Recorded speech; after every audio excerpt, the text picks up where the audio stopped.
सार सार सूरा कही, तुलसी कही अनूठ, बचा खुचा कबीरा कही, आन कही सब झूठ। नमस्कार दोस्तों, मैं अविनाश दास रेशनल कबीर यूट्यूब चैनल में आप सबका हार्दिक स्वागत करता हूं। साथियों, यदि चैनल को सब्सक्राइब नहीं किए हैं तो सब्सक्राइब जरूर करें, शेयर करके अपने सभी साथियों तक, सभी ग्रुपों तक पहुंचाएं, बेल आइकन को प्रेस करें, ऑल नोटिफिकेशन ऑन रखें ताकि मेरा हर नया अपडेट आप तक पहुंच सके। लाइक और कमेंट जरूर करें दोस्तों। यदि आप मेरे पक्ष में हैं तो पक्ष की बात लिखें, विपक्ष में हैं तो शालीनता पूर्वक विपक्ष की बात लिखें, लेकिन कमेंट जरूर करें दोस्तों। आपके कमेंट करने से हमारा मन मोटिवेट होता है और आपके लाइक करने से हमें दिल में प्रसन्नता होती है। इसलिए साथियों, कृपा करके लाइक और कमेंट जरूर करें और अपने साथियों तक पहुंचाएं, क्योंकि कंपनियां छोटे मोटे चैनल को नोटिफिकेशन नहीं बांटती हैं। इसलिए आप लोग जो है सहयोग करके जन जन तक पहुंचाएं दोस्तों, ताकि हमारा रेशनल चैनल जन जन तक पहुंच सके। इस चैनल का उद्देश्य किसी भी जाति, धर्म, संप्रदाय या व्यक्ति विशेष को आहत पहुंचाना नहीं है। इस चैनल का उद्देश्य है दोस्तों सत्य के निकट हमारे मन को पहुंचाना, तर्कशीलता को विकसित करना और वैज्ञानिक सोच को समाज में स्थापित करना। तो साथियों, सबसे पहले मैं जो दोहा बोला है उस दोहा का अर्थ मैं बता देता हूं। इसके बाद उसी दोहा के आधार पर आज का जो सेशन है ये चलेगा। दोहा ये है दोस्तों, सार सार सूरा कही, तुलसी कही अनूठ, बचा खुचा कबीरा कही, आन कही सब झूठ। ये बहुत प्रचलित दोहा है। इसका अर्थ है दोस्तों कि जो भी सार तत्व है वो सूरदास कवि ने लिख करके लोगों को बताया। अब इसके बाद जो है एक तुलसीदास कवि हुए, उन्होंने जो है बहुत ही अनूठा वचन कहा। इसके बाद कहते हैं इन दोनों से जो बचा खुचा सार था उसको कबीर ने कहा, और इन तीनों के अलावा जितने कवियों ने जो भी लिखा है वो सब झूठ है। इस प्रकार इस दोहा का भाव है दोस्तों।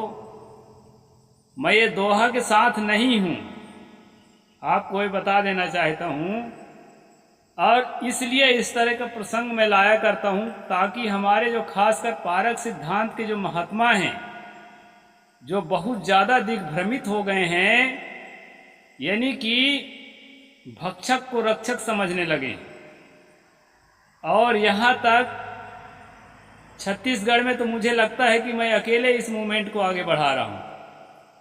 बाकी महात्मा हाय पैसा हाय सम्मान, हाय पैसा हाय सम्मान, मुझे साथ देना तो दूर, कई लोग तो मेरे खिलाफ खड़े हैं और ये कहते हैं कि कबीरपंथियों के तरफ से जो है लोगों का रुझान कम होगा साहेब, हमको सम्मान कम मिलेगा, हमको दान कम मिलेगा, इसलिए अभियान मत चलाओ। इनको दान और सम्मान का परवाह है, इनको सत्य का परवाह तनिक भी नहीं है। कबीर साहब के मूल फिलॉसफी का परवाह तनिक भी नहीं है, इतिहास का भी अध्ययन नहीं करते हैं। साथियों, सबसे पहले मैं इस बात को आपको बताना चाहूंगा कि ईस्वी सन 1398 में कबीर साहब का जन्म हुआ था। ध्यान में रखना, ईस्वी सन 1398 में कबीर साहब का जन्म हुआ था, और जो है 1680 में तुलसीदास का जन्म हुआ था। और सूरदास के जन्म के डिटेल तो मुझे अभी दिमाग में नहीं है, लेकिन लगभग तुलसीदास के समय ही हुआ है। तो जो मूर्ख आदमी था जो ये दोहा को लिखा, उसको यह भी पता नहीं था कि कबीर साहब के मरने के बाद ये लोग पैदा हुए हैं, तो इनके बचा खुचा को कैसे कबीर बोलेगा। और जो है सब सारा सार जो है सूरदास बोल लिया, फिर उससे थोड़ा सा अच्छी अच्छी बात तुलसीदास बोल लिया। इसके बाद जो है कबीर साहब ने बोला किसको, इन दोनों से बचा खुचा को। और इन तीनों के बाद तो जितने भी बोले हैं, जितने भी लिखे हैं, सब झूठम झूठ है। दोहा का ये अर्थ है। तो इस दोहा को पढ़ने वाले, फैलाने वाले और इस दोहा को लिखने वाले कितने महामूर्ख और कितने गद्दार और कितने देशद्रोही हैं, आप समझ सकते हैं। साथियों, जो आदमी पहले पैदा होगा उसका बचा खुचा हम लोग को मिलेगा, हमारा बचा खुचा हमारे बाद वालों को मिलेगा। और जो लोग 100 साल बाद पैदा होते हैं उनके बचा खुचा को 100 साल पहले पैदा होने वाला और मर चुका हुआ आदमी कैसे प्राप्त करेगा। कबीर पंथियों को खासकर सोचना चाहिए कि कैसे कैसे भ्रमजाल, कैसे कैसे मूर्खतापूर्ण बातें जो है समाज में फैला करके सतगुरु कबीर साहब का अवमूल्यन करने का कोशिश करते हैं। साथियों, सार सार सूरा कहा, धर्म के अध्यात्म के समस्त सार को सूरदास ने कह दिया, ऐसा इसमें शुरू में कहा गया है। इसलिए मैं चाहता हूं कि सूरदास का एक पद मैं रखूंगा और बहुत सारे पद हैं उसके, लेकिन जो है वो लगभग एक ही भाव को लिए हुए हैं। तो मैं एक पद आपके सामने रखूंगा, इसके बाद फिर तुलसी का भी पोस्टमार्टम करेंगे। फिर उसके बाद बचा खुचा जो पाया था कबीर ने इनके कहे अनुसार, उसका भी हम एक नज़र देखेंगे। मैं सुनाता हूं दोस्तों, शुरू से आखिरी तक पूरा सुनना, तभी बात समझ में आएगी कि मैं कह क्या रहा हूं और मेरा काम क्या है, आपके हित में है कि अहित में है। सुनिए, मैं भजन सुनाता हूं। बसो मेरे नैनन में यह जोरी, बसो मेरे नैनन में यह जोरी, सुंदर श्याम कमल दल लोचन, सुंदर श्याम कमल दल लोचन, संग ब्रिज भानु किशोरी, बसो मेरे नैनन में यह जोरी। मोर मुकुट मकराव्रत कुंडल, मोर मुकुट मकरावृत कुंडल, पीतांबर झकझोरी, बसो मेरे नैनन में यह जोरी। सूरदास प्रभु तुम्हारे दरस को, सूरदास प्रभु तुम्हारे दरस को, काबर ने मति मोरी, बसो मेरे नैनन में यह जोरी।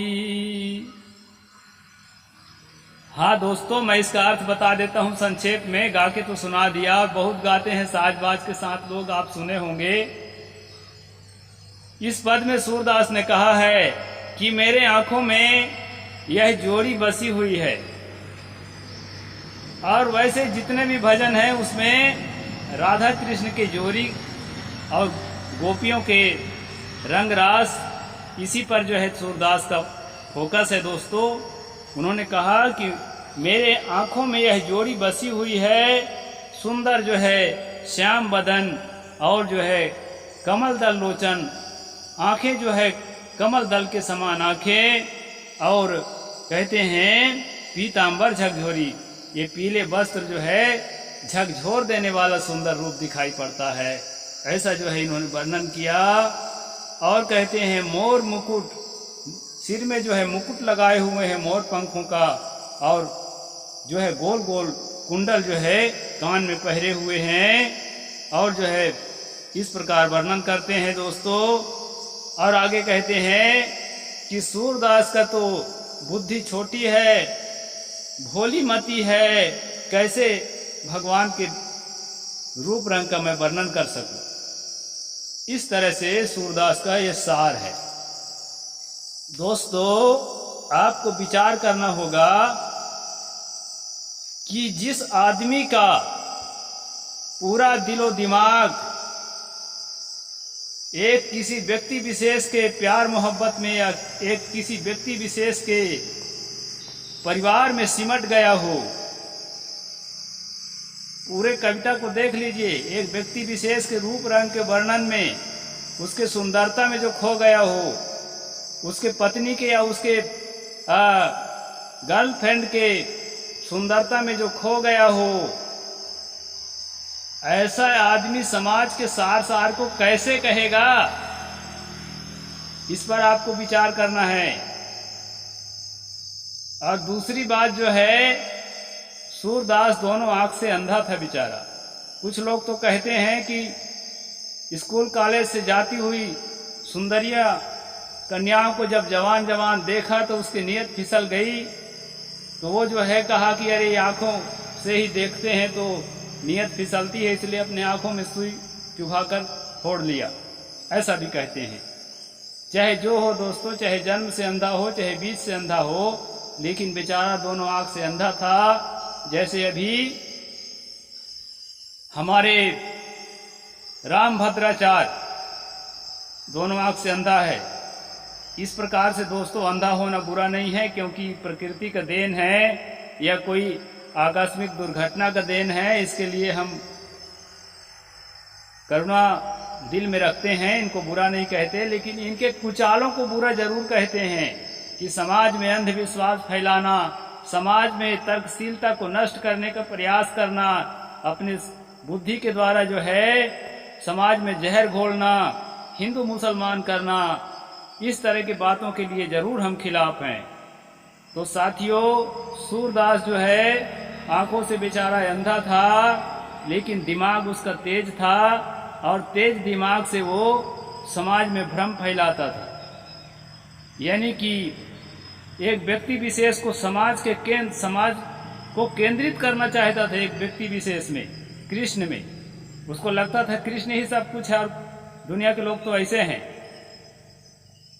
जबकि वो कृष्ण के पूरा चाल कुचाल पढ़ेंगे तो सैकड़ों का हजारों स्त्रियों के साथ जो है वो व्यभिचार करता था। उन्हीं की किताब बताती है। और उसका गुणगान करना यानी अध्यात्म का सारा सार उसने कह दिया, सार सार सूरा कहा। तो ये जो है दोस्तों भ्रम फैलाया जाता है। और तुलसी कही अनूठ, और तुलसी ने क्या अनूठ कही, वो अनूठ भी एक दो वाणी में बोल देता हूँ, कई बार बोलता रहता हूँ। विधि हु न नारी हृदय गति जानी, सकल कपट अघयव गुण खानी। स्त्रियों के प्रति तुलसी की दृष्टि कि संसार को बनाने वाला सृजेता ब्रह्मा भी औरतों के दिलो दिमाग को नहीं पढ़ पाया, क्योंकि दुनिया में जितना कपट है, दुनिया में जितना पाप है और दुनिया में जितना अवगुण है, सब वो औरत के अंदर प्रवेश रहता है, घुसा रहता है। अवगुण 8 सत कभी कहाही, नारी स्वभाव सदा उर राही। 8 प्रकार के जो प्रमुख अवगुण हैं वो स्त्रियों के हृदय में हर समय विराजमान रहते हैं। ये स्त्रियों के प्रति जो है तुलसी के विचार है दोस्तों। और जो है ओबीसियों के प्रति क्या विचार है, तेली कलार कुम्हारों के प्रति मैं उसको कई बार बता चुका हूँ। कहते हैं कि जे वरनाद हम तेली कुम्हारा, स्वपच की रात कोल कलवारा। ये कोल कलार, ये तेली कुम्हार ये जो है किरात, ये शपथ, ये जो है जन्म से ही सब दुनिया के सब लोगों में अधम जाती है। ये तुलसी का विचार है दोस्तों।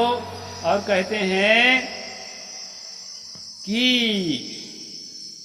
लोक वेद सब भांति ही नीचा, जासु छाँव छिए ले छींचा।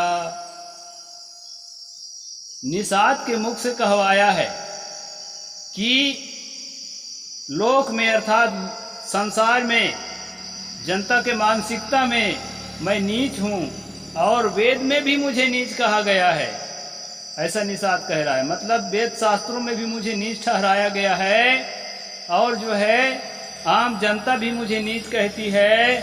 और निषाद कहता है कि मेरे छांव को छूने के बाद भी लोग अपने शरीर में पानी खींचते हैं। ये तो ओबीसियों के ऊपर जो है तुलसी की नज़र है। और ब्राह्मण के ऊपर क्या नज़र है दोस्तों, वो भी बता देता हूँ। बंदाओ प्रथम महिषुर चरना, मोह जनित संशय सब हरना।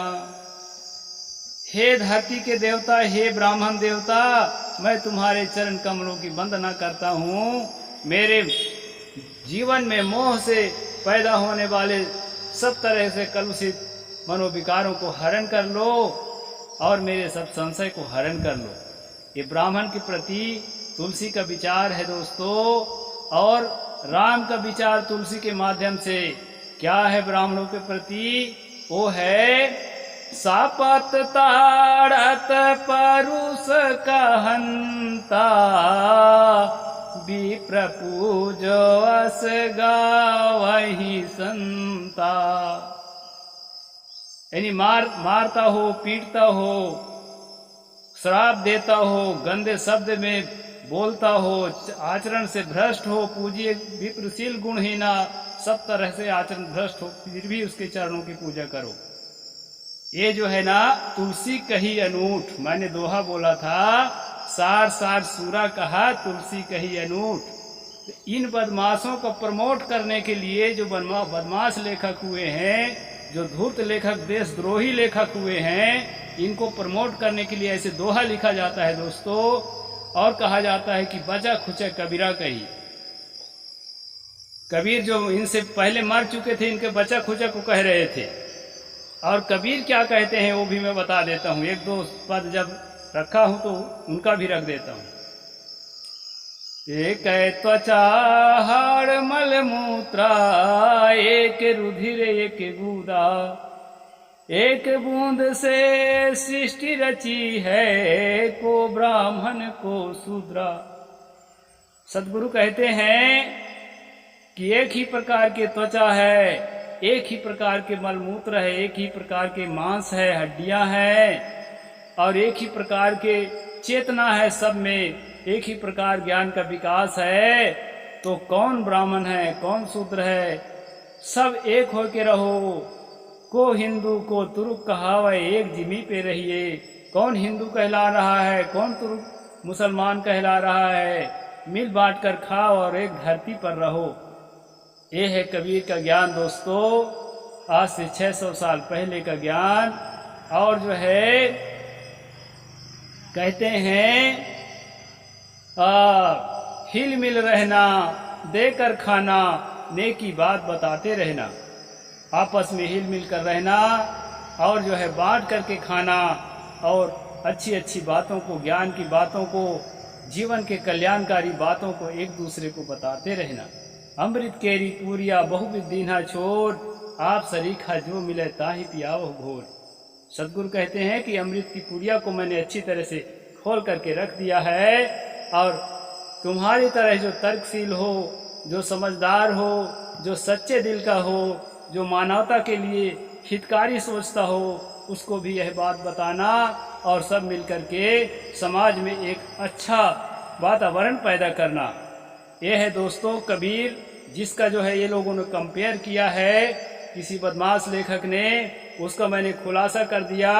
कबीर की तुलना सूरदास से नीचा कबीर को दिखाने का कोशिश किया, कबीर की तुलना तुलसीदास से कबीर को नीचा दिखाने की कोशिश किया दोहा के माध्यम से दोस्तों।